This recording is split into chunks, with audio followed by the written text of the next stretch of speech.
I'm going to go through a number of strategies, I guess, that we use for Cora. These are not specific to kids with Prader-Willi syndrome, but they are for general parenting strategies to help when kids are having difficulty with different situations.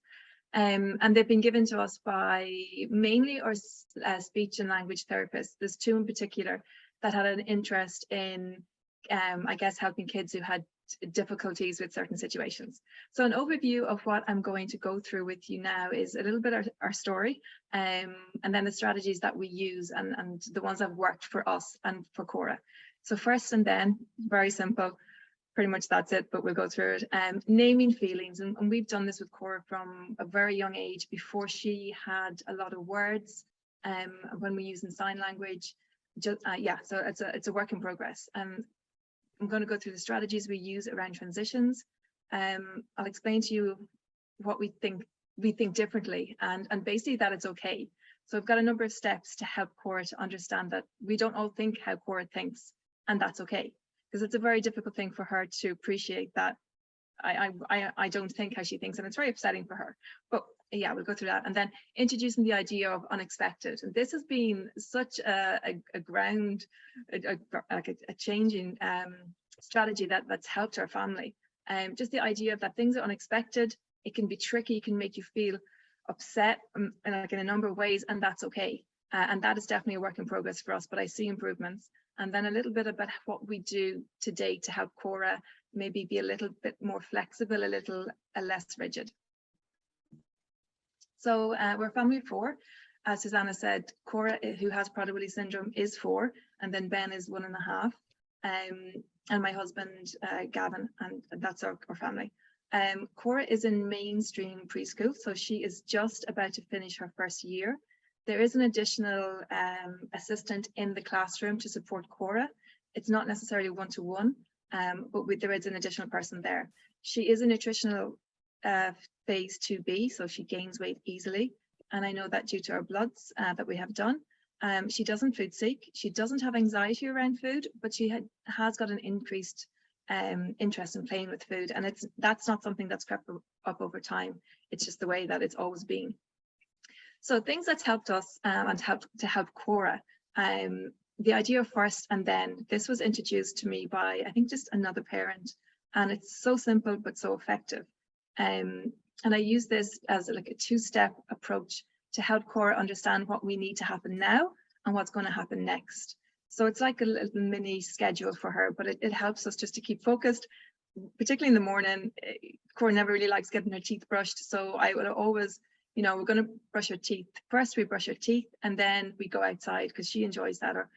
But it helps us move fast. So that's been so simple but so effective for us. Like I say, we've been working on name and emotions, and we've been doing this for quite a while. We originally started with a PECS board, which is just a simple picture board, and the speech therapist helped us to understand how to help Cora use the picture board or the PECS system. So she would point to I feel, and then how she was feeling. I feel happy, I feel sad, I feel hot, whatever it might be. And at the time when we first introduced, I over-exaggerated every feeling that I possibly could to try and bring a bit of fun into it. And then throughout the day with Cora, if I saw that she was feeling a particular way, I would name it. Or if I was feeling a particular way, I would name it. And Cora at the time, when we introduced this, she was in a walker. And if it got caught, we had a very small house, if it got caught, and it regularly did get caught on furniture, she would get very mad. So I would be, oh, Cora's mad, your walker is stuck, Cora's mad. And then I would release it and make a big song and dance about, yay, your walker's free, Cora's happy. So reinforced throughout the day. I still do this.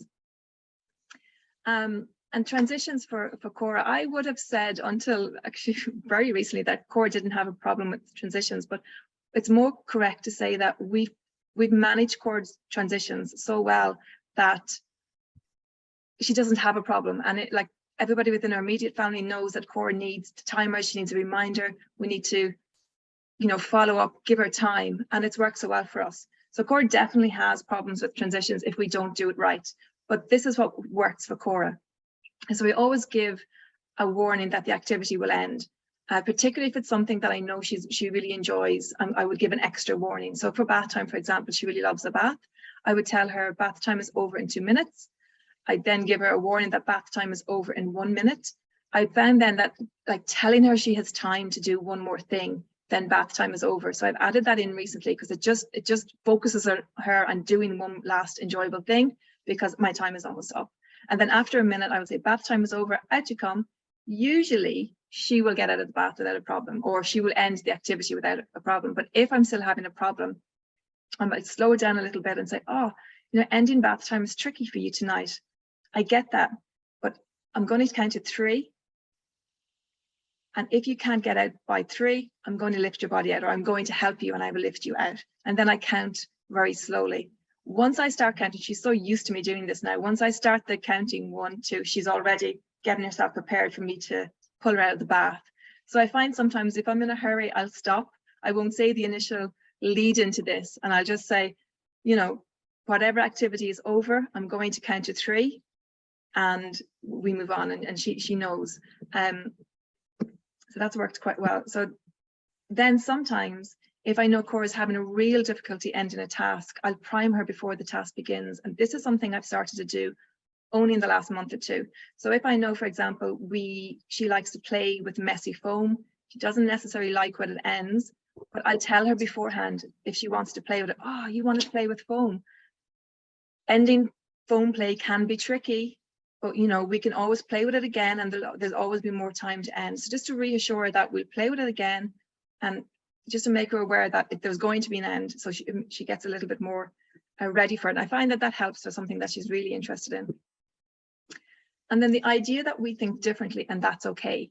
This has been very helpful for us as a family, because I didn't understand initially until it was pointed out to us by a therapist that you know, Cora wasn't aware necessarily that I have a different thought to her, and that was the cause of a lot of her upset, and I didn't understand that.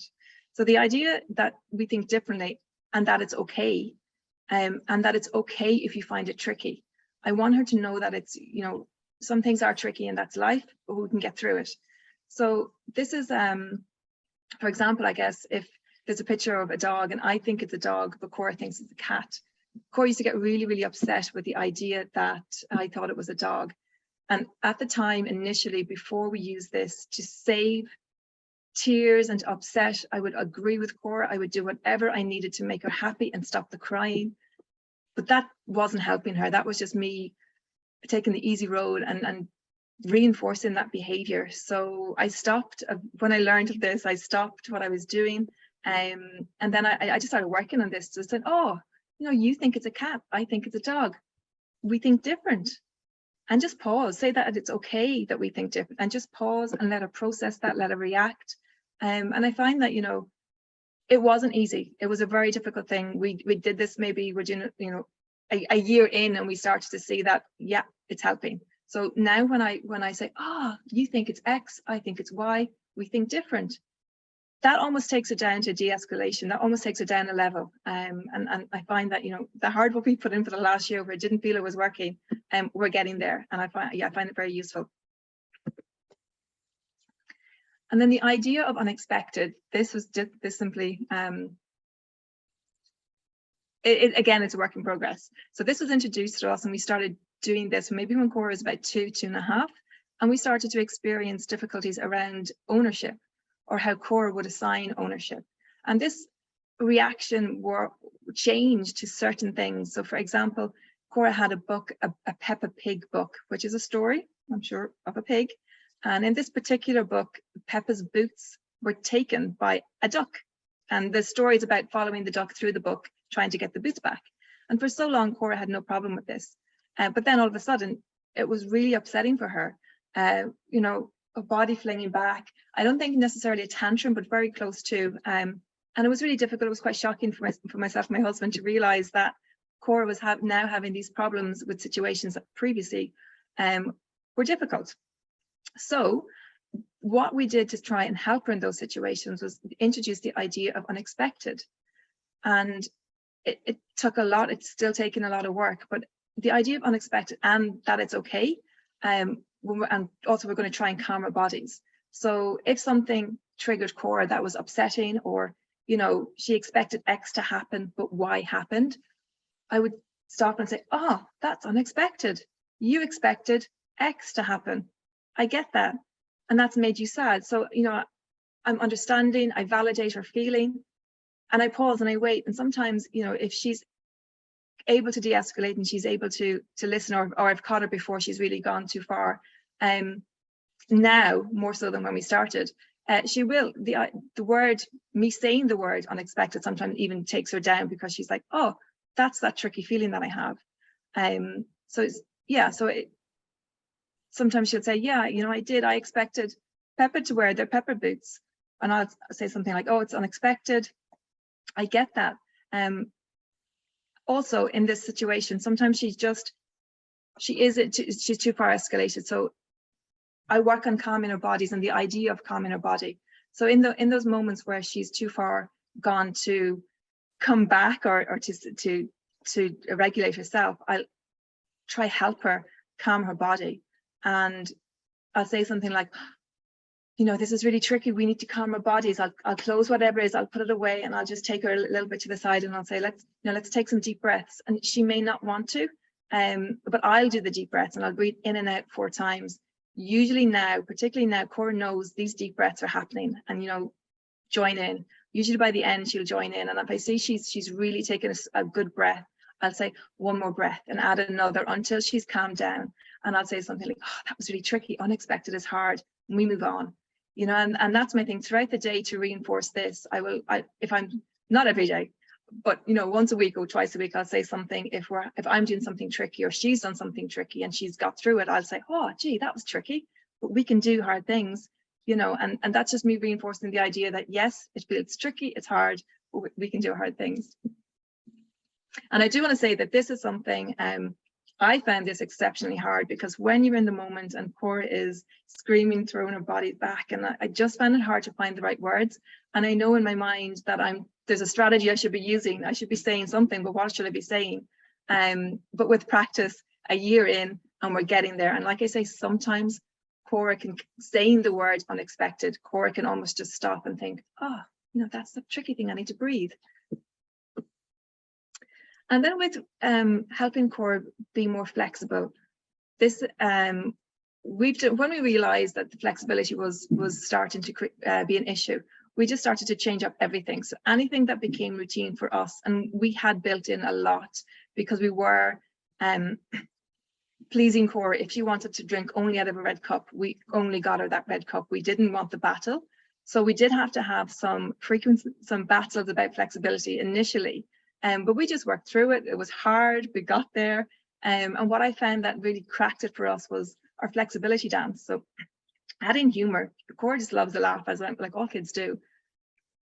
So when something happened, for examples of what we changed up in our routine, I should say. For example, we all used to sit around the kitchen table in the same chairs. And we changed it up. And this was really difficult initially for Cora, not to be in her place, Daddy not to be in his chair. But we had to we got through. We did our flexible dance. We would go, I have to be flexible, and Cora just found it quite funny. Cora had a routine on her cups, her beakers, her plates. If somebody wore Daddy's hat, for example, that used to be something that used to upset her. But these are things we did, and we did when we knew she wasn't so tired. We did a flexible dance. Mommy's wearing Daddy's hat, and we made it kind of funny. But eventually we built up her resilience around this. And she now, if she walks into the room and I've changed up the seating, she'll just say, oh, new chairs, and move on. So it's quite interesting to see how far she's come in that. And that is everything that I wanted to go through with you.